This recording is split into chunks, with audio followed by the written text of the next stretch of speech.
Calorosas saudações e Marcelo Rebelo de Sousa, mais uma vez a ser extremamente inclusivo, a dizer no discurso do 10 de junho que Portugal é dos estrangeiros também. Ora, o que também pode ser vosso é o botão do like, meus amigos, portanto, metam um gosto no vídeo e subscrevam aqui o segundo canal para chegarmos aos 50 mil subscritores e partilhem também nas vossas redes sociais. Relembro o código Sousa10 na Prozis para 10% de desconto no segundo link da descrição. E sem mais demoras, vamos ver aqui as melhores partes, entre aspas, melhores, do discurso de Marcelo Rebelo de Sousa, que curiosamente até está a gerar alguma polémica entre os ex-combatentes e afins, mas já lá vamos. Este 10 de junho de 2024 é um retrato fiel desse Portugal, uno na sua diversidade.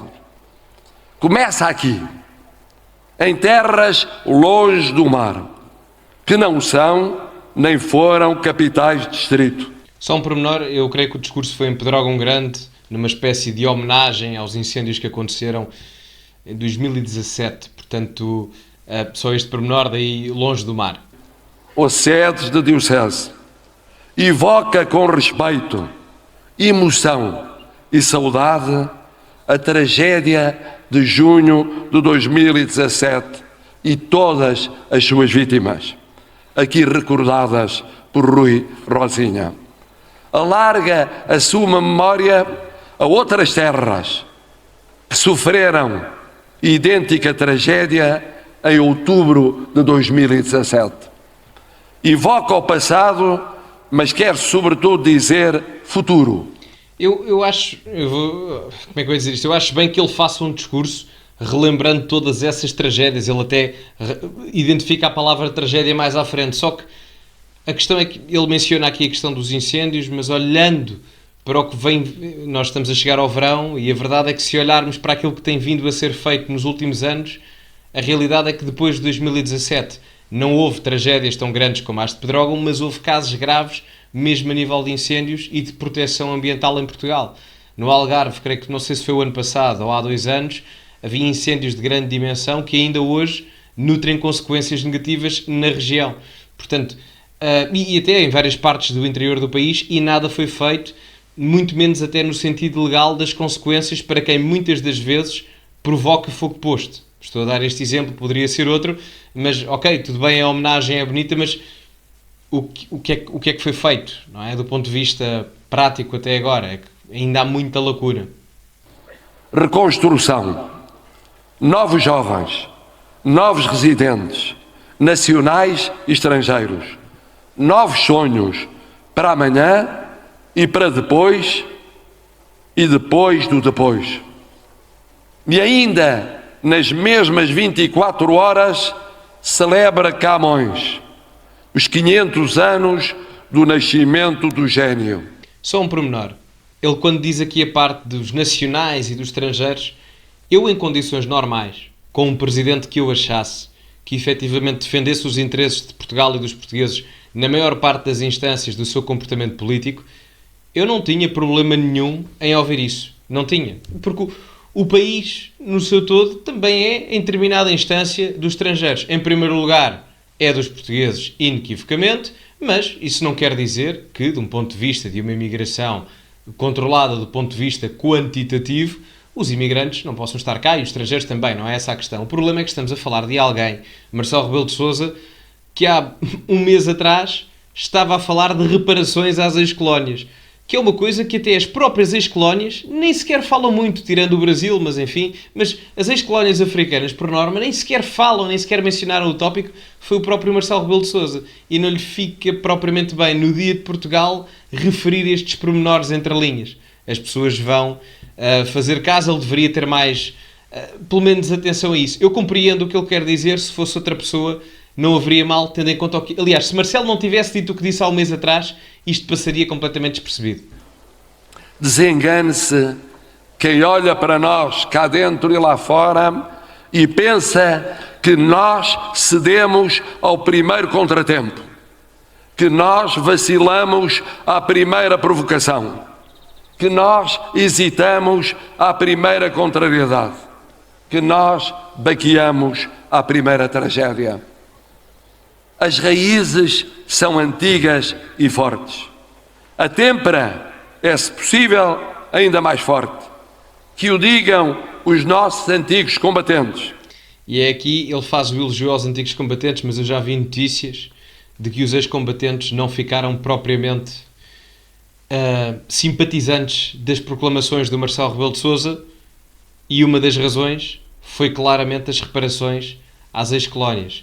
Porque reparem, muitos dos ex-combatentes combateram nas ex-colónias, que na altura era território português na década de 60 e na década de 70. Ora, muitos dos ex-combatentes que na altura tinham 20 e tal anos, hoje em dia terão 70, 80 ou 90 anos aqui em Portugal e que ainda estão vivos. Muitos deles têm problemas de saúde, muitos deles perderam membros e não é membros de família, perderam braços, perderam pernas, vivem com debilidades físicas nos dias de hoje, não só da idade, mas também das consequências da guerra.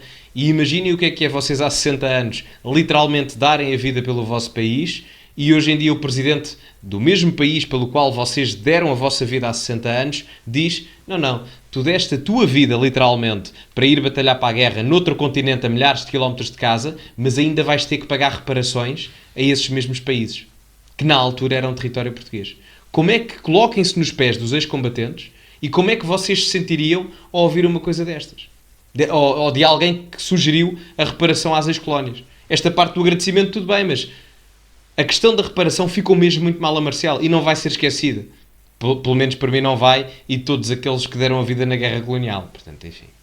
Os nossos soldados, os de ontem como os de hoje, como os do futuro, tantos aqui presentes, garantes da nossa soberania, da nossa liberdade, da nossa vocação universal. Éramos poucos e aportámos a todos os continentes. Acertámos. E depois, desculpem só dizer isto também, mas é chato ouvir Marcelo falar de soberania quando o que ele menos faz é proteger a soberania nacional. Não só ele, mas o Primeiro-Ministro, seja ele quem for, quer António Costa, quer Luís Montenegro, porque o conluio ideológico do PS com o PSD é muito pró-federalista e muito pouco soberanista do ponto de vista institucional em Portugal. Chateia-me, porque na prática esta parte aqui não é verdade. E falhamos e assumimos-nos como somos, sem complexos na confissão dos erros, mas orgulhosos do mais que nos fez ser o que temos sido. Que este 10 de junho de 2024 queira dizer: tragédias como as de 2017, nunca mais. Espero bem que tenha razão. Como é que eu digo isto? Acredito que voltem a acontecer, não quero que aconteçam. O meu acredito não é por uma crença de querer que aconteça, é mais no sentido em que Portugal pouco faz para mudar o que está mal em vários aspectos, e infelizmente a probabilidade disso acontecer deveria ser muito mais baixa do que aquilo que é. Futuro mais igual e menos discriminatório para todas as terras e para todos os portugueses, dever de missão. Lugar para a esperança, a confiança e o sonho sempre, mesmo nos instantes mais sofridos da nossa vida coletiva. Pedrógão Grande, Castanheira de Pera e Figueiró dos Vinhos mostram o caminho. Não se iludam outros, não nos iludamos nós. Portugal e os portugueses são sempre, mas sempre melhores do que as antevisões dos arautos dos infortúnios. Nós, portugueses, somos sempre melhores do que às vezes pensamos. E isto é talvez, neste discurso todo, aquilo com o qual eu mais concordo com o Marcelo Rebelo de Sousa. Se os portugueses acreditassem que são efetivamente melhores do que aquilo em que acreditam ser, o país neste momento estava muitos degraus acima do que aquilo que é. A verdade é que, meus amigos, não faz sentido nós acharmos que no século XXI o país, ou nós, enquanto indivíduos, não temos capacidade para ir mais longe, quando no século XVI, entre aspas, dominámos o mundo e dividimos-lo com os espanhóis em metade. Portanto, é graças a nós que a globalização existe. É graças a nós que demos o pontapé de saída para que o mundo hoje em dia fosse todo conectado entre os seus diferentes pontos, que isso tudo existe. E, portanto, se fomos capazes há 500 anos, porque é que não somos capazes 500 anos depois? Não estou a dizer para pegarem numa caravela e passarem o Cabo da Boa Esperança na África do Sul em direção à Índia. É um bocado perigoso. Mas o que estou a dizer é, talvez um pouco mais de crença na confiança que deveríamos ter em nós próprios, não só enquanto indivíduos, mas enquanto povo, não termos tanta mentalidade de lá fora é que é melhor do que cá, lá fora é que se está bem, lá fora é que é melhor do que Portugal, a Europa, a União Europeia é melhor do que Portugal. Não, esse não tem que ser o mindset. O mindset tem que ser: vamos tentar ser os melhores cá dentro, e se não formos os melhores cá dentro, vamos aprender lá fora para depois produzirmos melhor com o que cá dentro com o que aprendemos lá fora. Portanto, deveria ser um pouco mais a perspectiva que deveríamos ter em Portugal, mas infelizmente não temos. E do que muitos outros gostam de pensar. Por isso, nós, orgulhosamente, vivemos quase 900 anos de passado sempre feito futuro. Viva Portugal! Viva, viva! Portanto, e termina aqui. Isto era só umas notas que eu queria dar sobre a questão do dia 10 de junho, porque é um dia manifestamente importante, que deveria ter mais importância do que aquilo que tem. Uma pequena reflexão também daquilo que é o estado atual de Portugal e dos portugueses. Uma crítica também da minha parte a Marcelo Rebelo de Sousa em determinadas áreas, que já referi aqui, mas não deixo de concordar com a última parte dele, que acho que é paradigmática e ilustrativa de um pouco daquilo que é a nossa cultura quase inerente à nossa forma de estar, infelizmente. Mas enfim, meus amigos, metam gosto no vídeo, subscrevam o canal, aqui o segundo para chegarmos aos 50 mil, partilhem também nas vossas redes sociais e deixem a vossa opinião também nos comentários. Muito obrigado a todos, sigam-me nas redes sociais, código Sousa10 na Prozis para 10% de desconto e, como é habitual, acima de tudo, cultivem-se e até à próxima.